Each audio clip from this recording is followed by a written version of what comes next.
వృశ్చిక రాశి వృశ్చిక రాశి వారికి ఈ వారం రోజుల కాలాన్ని మనము పరిశీలన చేసినట్లయితే మూడు గ్రహాల యొక్క అనుకూలత తృతీయ స్థానంలో కనిపిస్తూ ఉంది. అంటే తృతీయం ఒకటే యోగిస్తుంది.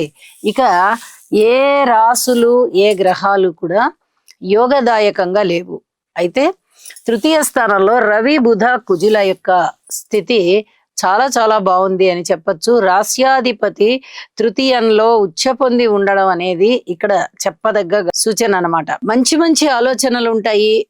ఆలోచనలని సాకారం చేసుకుంటారు. మంచి పనులతో కాలక్షేపం చేస్తారు. విజయ అవకాశాలు అందుకుంటారు. నిర్ణయాత్మక శక్తి చాలా బాగుంటుంది. మీరు తీసుకునేటటువంటి ప్రతి నిర్ణయము, చేసినటువంటి అమలు రెండు కూడా 10 మంది హర్షించదగినట్టుగా ఉంటాయి. ఇది చాలా చెప్పదగినటువంటి సూచనగా కూడా చెప్పచ్చు. అలాగే ఉద్యోగ జీవితం బాగుంటుంది. వ్యాపార జీవితం బాగుంటుంది. పిత్రార్జితాలు కొంచెం బాగుండడానికి అవకాశాలు ఉన్నాయి. పూర్తిగా బాగుంటుందా అంటే చాలా బాగుంటుందని చెప్పడానికి రాదు, కానీ చాలా బాగుండబోతోంది. మనకి అతి త్వరలోనే పిత్రార్జితాలు వస్తాయి